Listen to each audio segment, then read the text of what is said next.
Assalamualaikum warahmatullahi wabarakatuh.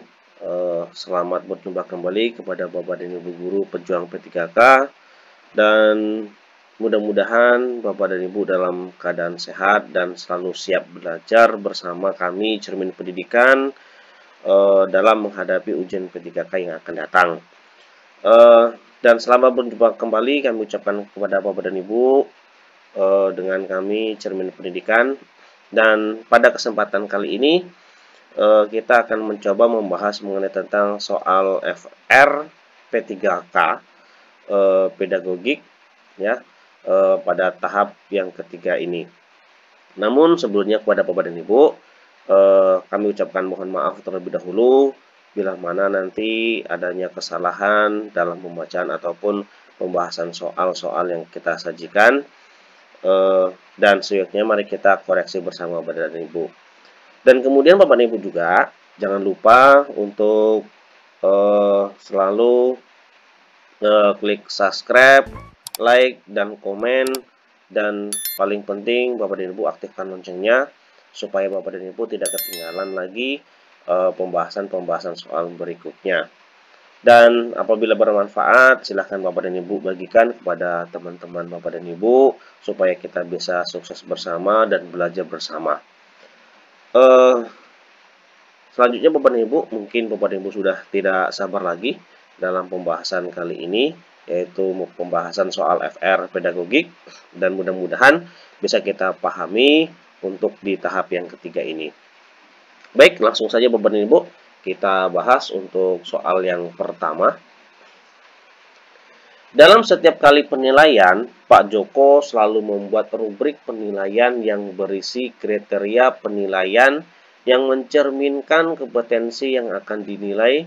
Hal ini sesuai dengan prinsip penilaian: A. Sistematis, B. Beracuan kepada kriteria, C. Menyeluruh, D. Akuntabel. Nah, kita lihat dulu kata kuncinya Bapak dan Ibu di sini. Di sini kata kuncinya adalah Pak Joko selalu membuat rubrik penilaian yang berisikan dengan kriteria penilaian, rubrik penilaian dan kriteria penilaian Bapak dan Ibu. Mari kita sebelum kita bahas Bapak dan Ibu. Prinsip-prinsip penilaian hasil belajar peserta didik itu ada 9 Bapak dan Ibu. Yang pertama sahih, yang kedua objektif, yang ketiga adil, 4 terpadu, 5 terbuka, 6 menyeluruh dan berkesinambungan, yang ketujuh adalah sistematis, 8 adalah beracuan kepada kriteria, yang ke-9 adalah akuntabel. Nah, bisa kita simpulkan bahwasanya beracuan kriteria berarti penilaian didasarkan pada ukuran pencapaian kompetensi yang ditetapkan. Yang ditetapkan sini adalah rubrik penilaian dan kriteria penilaian. Nah, sehingga untuk jawaban nomor 1 bisa kita simpulkan jawabannya adalah beracuan kepada kriteria. Karena kriteria adalah rubrik penilaian dan kriteria penilaian. Lanjut Bapak dan Ibu untuk nomor 2. Pembelajaran abad 21 menekankan kepada hal-hal berikut ini kecuali A. Pengembangan keterampilan belajar mandiri, tanggung jawab, dan mencipta. B. Penguasaan aplikasi komputer, penuntasan materi, dan pemahaman teknologi. C. Mengembangkan kreativitas, daya inovasi, dan keterampilan. D. Menyelesaikan masalah, berpikir tingkat tinggi, dan kolaborasi. Kita lihat dulu kata kuncinya Bapak dan Ibu, atau kita langsung bahas. Pembahasannya adalah pembelajaran di sekolah pada saat ini dikenal dengan pembelajaran abad 21. Penekanan pembelajaran ini adalah pada kecakapan abad 21, yaitu communication, collaboration, critical thinking, dan problem solving, serta kreatif atau inovatif, dikenal dengan 4C, salah satu solusi yang muncul pada sistem education. Nah, jadi kita bisa simpulkan untuk nomor 2 jawabannya adalah penugasan aplikasi komputer, penuntasan materi, dan pemahaman teknologi. Kenapa demikian? Karena aplikasi komputer, penuntasan materi, dan pemahaman teknologi tidak termasuk di dalam 4C. Lanjut, Bapak dan Ibu, untuk nomor 3. Pagi ini, penyerahan rapot untuk siswa SMP Mekarsari. Bu Neni adalah guru matematika di SMP tersebut. Saat sehabis pembagian rapot, tiba-tiba Bu Neni didatangi oleh orang tua murid sambil marah-marah dan menggerutu karena nilai anaknya jelek, padahal menurutnya anaknya adalah siswa yang pintar. Bu Neni kemudian menjelaskan teknik, prosedur, dan hasil pengolahan nilainya dari nilai harian, PTS, dan PAS, serta nilai sikap siswa dengan buku catatan penilaian yang lengkap. Dan akhirnya orang tua siswa tersebut dapat mengerti bahwa nilai anaknya memang sesuai dengan fakta. Dengan demikian, Bu Neni telah melaksanakan prinsip penilaian. A. Adil. B. Objektif. C. Menyeluruh. D. Sistematis. Atau E. Akuntabel. Kita lihat kata kuncinya Bapak dan Ibu. Kata kunci di sini adalah Bu Neni menjelaskan teknik prosedurnya. Bu Neni menjelaskan teknik prosedur pengolahan nilainya, kemudian memperlihatkan nilai harian, nilai PTS, dan nilai pasnya, serta nilai sikap siswa dalam keseharian. Markibas kita bahas Bapak dan Ibu. Akuntabel adalah tindakan pertanggungjawaban atas hasil yang diperoleh setelah melakukan aktivitas tertentu. Nah, di sini aktivitasnya adalah selama siswa belajar dan penilaian sikap selama satu semester. Kemudian pertanggungjawaban dari Ibu Neni adalah adanya pengolahan nilai, ya, buku pengolahan nilai yang sesuai dengan catatan harian lengkap, sehingga orang tua tidak bisa mengelak lagi dengan apa yang dilakukan oleh siswa selama satu semester. Jadi bisa kita simpulkan untuk nomor 3 jawabannya adalah akuntabel. Lanjut untuk nomor 4. Dari kebanyakan definisi, batasan yang dikemukakan oleh para ahli, namun esensi pengertian penilaian portofolio adalah apakah A. Kumpulan hasil karya siswa, B. Rekaman hasil karya siswa, C. Kumpulan nilai siswa, atau D. Kumpulan siswa. Kita lihat kata kuncinya adalah pengertian dari penilaian portofolio Bapak dan Ibu ya. Jadi untuk kata kunci nomor 4 adalah pengertian penilaian portofolio. Apakah itu penilaian portofolio? Penilaian portofolio adalah kegiatan menilai karya-karya siswa secara individu pada suatu periode untuk suatu mata pelajaran. Akhir suatu periode, hasil karya tersebut dikumpulkan dan dinilai oleh guru dan peserta didik. Nah, jadi yang dilakukan secara berkesinambungan ya Bapak dan Ibu untuk penilaian portofolio ini. Jadi bisa kita simpulkan bahwasanya untuk nomor 4 jawabannya adalah kumpulan hasil karya siswa, di mana yang siswa ini diberikan tugas untuk menghasilkan sebuah karya dan dikumpulkan pada akhir semester. Lanjut untuk nomor 5 Bapak dan Ibu.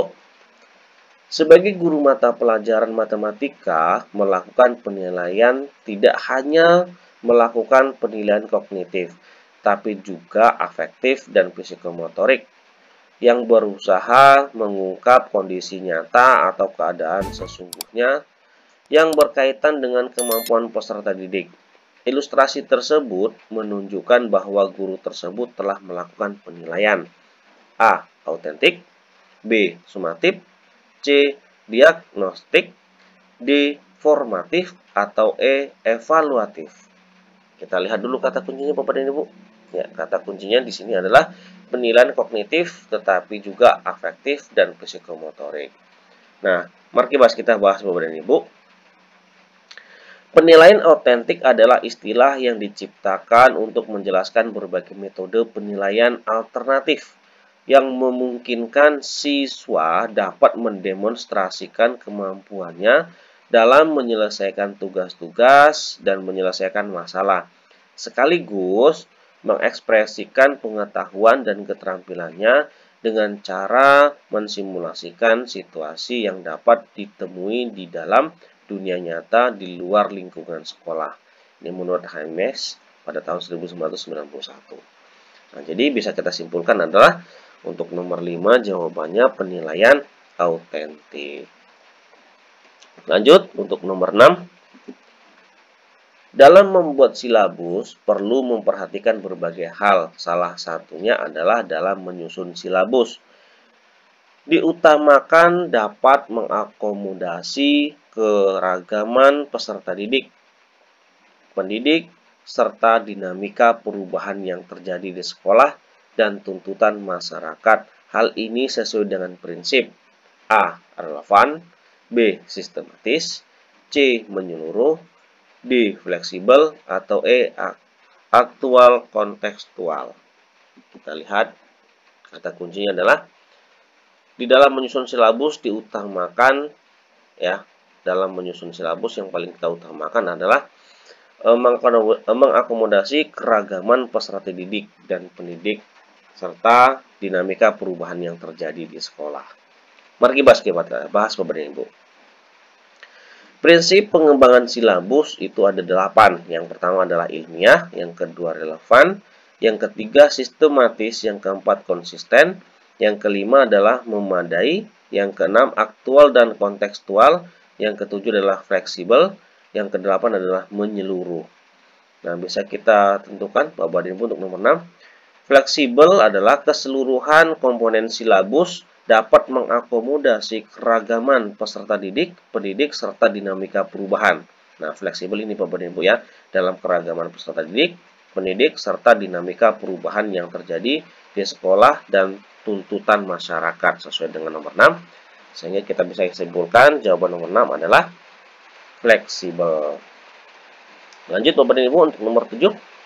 Mohon maaf Bapak dan Ibu ada sedikit rintik hujan sebagai background kita ya Bapak dan Ibu. Nomor 7 adalah penilaian yang dilakukan oleh seorang guru harus dapat menilai kemampuan siswa sesuai dengan tuntutan kurikulum dan meliputi berbagai aspek. Hal ini sesuai dengan prinsip A. Terbuka, B. Menyeluruh, C. Bermakna, D. Adil, atau E. Sahih. Mari kita lihat kata kuncinya Bapak dan Ibu.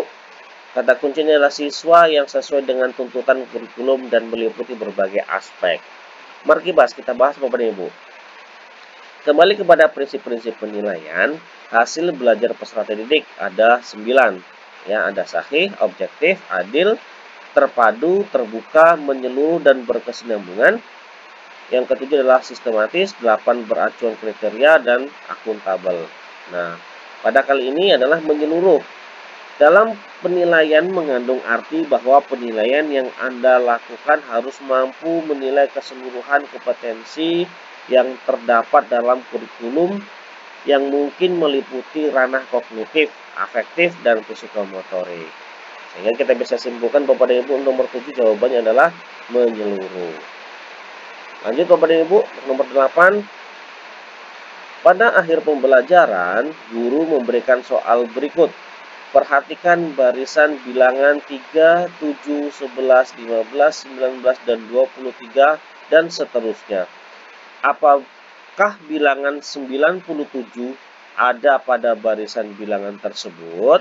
Soal di atas tepat untuk mengukur kemampuan A. Kreatif, B.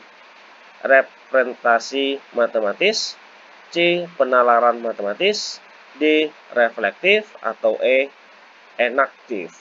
Kita lihat kata kuncinya di sini adalah barisan bilangan 3, 7, 11, 15, 19, dan 23. Kemudian kita bahas.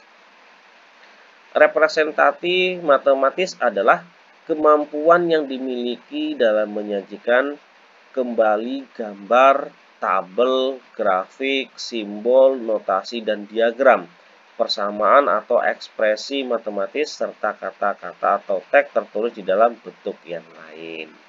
Jadi bisa kita simpulkan untuk nomor 8 jawabannya adalah representasi matematis karena berkaitan dengan grafik, simbol, angka ini adalah merupakan simbol yang Bapak Ibu.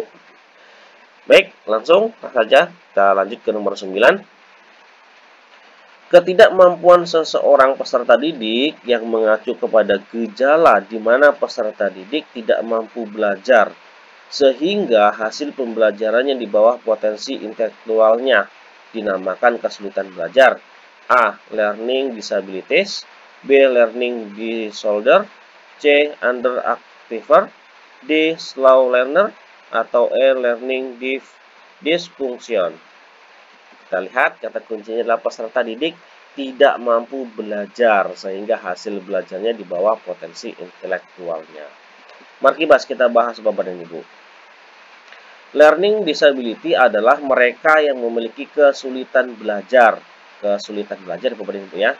Dalam belajar yang meliputi pemahaman atau menggunakan bahasa lisan maupun tulisan.